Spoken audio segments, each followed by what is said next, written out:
لام را كتاب أنزلناه إليك لتخرج الناس من الظلمات إلى النور وقال النبي صلى الله عليه وسلم طلب العلم فريضة على كل مسلم أو كما قال النبي عليه الصلاة والسلام। মহান আল্লাহ পাকের দরবারে অনাদি অনন্ত অপরন্ত শুকরিয়া আদায় করি, যিনি আমাদেরকে অত্যন্ত দয়া করে মেহেরবানি করে আজকের এই পবিত্র জায়গার মধ্যে এসে আমাদেরকে উপস্থিত হওয়ার জন্য তৌফিক দান করেছেন। সেই জন্য আল্লাহ পাকের দরবারে অন্তরের অন্তঃস্থল থেকে কালিমাতুশ শুকর উচ্চারণ করি, সকলেই বলি আলহামদুলিল্লাহ।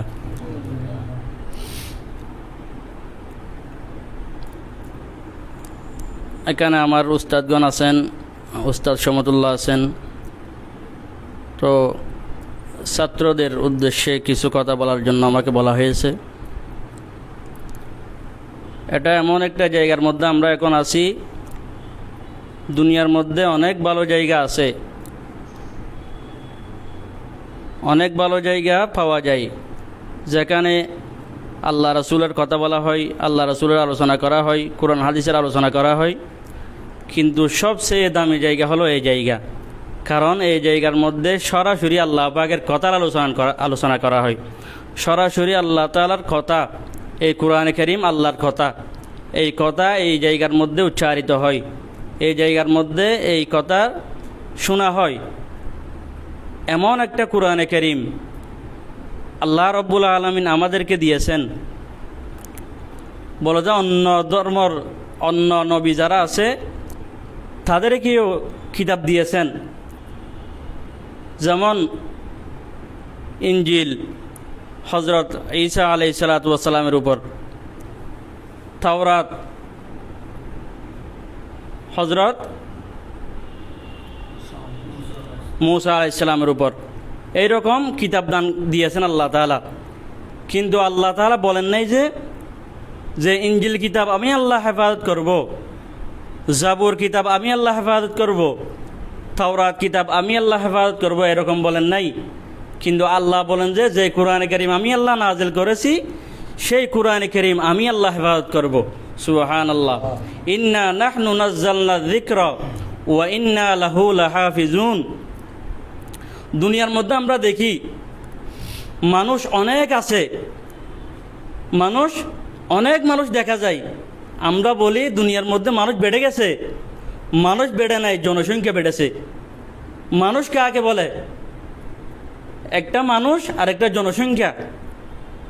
মানুষ হওয়ার জন্য কোনো একটা ছাগল যদি ছাগলের পেট থেকে বের হয় তাকে ছাগল বলা হয়। কোনো একটা গাভীর সন্তান ছেলে যখন গাভী থেকে বের হয় তাকে গাভী বলা যায়। কিন্তু কোনো একটা মানুষ যখন মানুষের পেট থেকে বের হয় তাকে মানুষ বলা যায় না, তাকে মানুষ করতে হয়।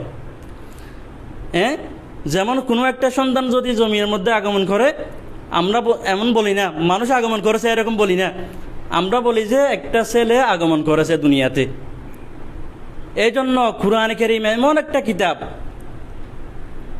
কোরআনের মধ্যে এমন কোনো বিষয় নাই যে বিষয়ে আল্লাহ তাআলা মানে স্পষ্ট করে সব কিছু বলে দিয়েছেন, এরকম কোনো বিষয় নেই। কিন্তু কোরআনের ব্যাপার আল্লাহ তাআলা সব কিছু বলে দিয়েছেন। সুবহানাল্লাহ। যেমন আপনি যখন কোরআনকে প্রশ্ন করবেন, কোরআন আগে আপনি কোথায় ছিলেন, তখন কোরআন আপনাকে জবাব দিবে ফি লাওহিম মাহফুজ, আমি লৌহে মাহফুজের মধ্যে ছিলাম। কোরআনকে যখন আপনি প্রশ্ন করবেন আপনার নাম কি, কোরআন বলবে ইন্নাহু লাকুরআনুন কারীম। কোরআনকে যখন প্রশ্ন করবেন আপনি তুমি কার উপর নাজিল হয়েছ, তখন কোরআন আপনাকে জবাব দিবে নুজিলা আলা মুহাম্মদ, এরকম বলে আল্লাহ কোরআন আপনাকে জবাব দিয়ে দিবে। কোরআনকে যখন আপনি প্রশ্ন করবেন আপনি লৌহে মাহফুজ থেকে জমিনের মধ্যে অবতরণ হয়েছেন, নাজিল হয়েছেন, আপনি কার উপর নাজিল, কার সাথে আপনার সাথে কে এসেছে, তখন কোরআন বলবেন নাজালা বিহির রূহুল আমিন। কোরআনকে যখন বলবেন আপনি কোন মাসের মধ্যে জমিনের মধ্যে আসছেন, তখন কোরআন বলবে রমজান মাসের মধ্যে আমি এসেছি। শাহরু রমাদানাল্লাযী উনজিলা ফীহিল কুরআন হুদাল লিন্নাস। দেখেন আল্লাহ রাব্বুল আলামিন প্রথমেই সূরা যেটা এনেছেন সূরা বাকারা, কিন্তু জমিনের মধ্যে তো অনেক বিষয় আছে, অনেক কিছু আছে, কিন্তু কেন আল্লাহ সূরা বাকারা নির্ধারণ করলেন? সূরা বাকারা দিয়ে কেন কোরআন শুরু করলেন? বলে যে আমরা সবাই এখনো বাকারাতুন মানে গাবি। বাকারাতুন মানে কি? গাবি। বলে যে আমরা সবাই গাবি, আমরা সবাই কি গরুর মতো। কিসের মতো? গরুর মতো। যখন আবার আল্লাহ তাআলা কোরআন শুরু করেছেন গাবি দিয়ে, গাবির সূরা দিয়ে, কোরআন শেষ করেছেন মানুষের সূরা দিয়ে। সুবহানাল্লাহ। দেখেন, কোরআন শুরু করেছেন গাবির সূরা দিয়ে। বলে যে আমরা কেউ মানুষ নই, আমাদেরকে মানুষ হতে হবে, আমরা কেউ মানুষ নই। কেন? আমি যে আয়াতে কারিমা তিলাওয়াত করেছি, আল্লাহ রাব্বুল আলামিন বলেন, আলিফ লাম র কিতাবুন আনজালনাহু ইলাইকা লিতুখরিজান নাসা মিনাজ যুলুমাতি ইলান নূর।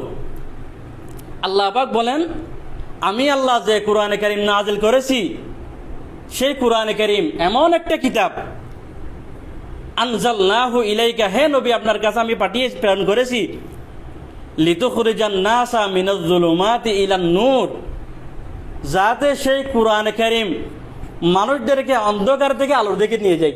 সুবহানাল্লাহ। এখানে আল্লাহ রাব্বুল আলামিন বলেছেন মিনাজ যুলুমাতি ইলান নূর। জুলুমাত এটা জমা, জুলুমাত শব্দ এনেছেন, এরপরে এনেছেন ইলান নূর এক বচন।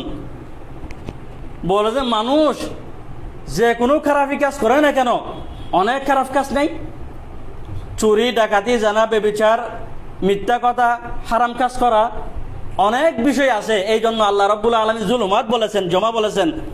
আর আলোর পথ হলো একটা, সেটা হলো কোরআন ও সুন্নাহর পথ আসলেই আপনি আলোকিত হয়ে যাবেন। বলে যে মানুষদেরকে অন্ধকার থেকে আলোর দিকে নিয়ে যাবে যে কোরআনে কারীম। সেই কোরআনে কারীম আল্লাহ রাব্বুল আলামিন প্রথমেই সূরা বাকারার শুরুতে বলে যে তোমরা যখন সূরা বাকারা থেকে শুরু করবা, যখন সূরা বাকারার শুরু করে যখন শেষ করবা, সেই কোরআন কারীমের মধ্যে সমস্ত বিষয় আল্লাহ তাআলা দিয়ে দিয়েছেন।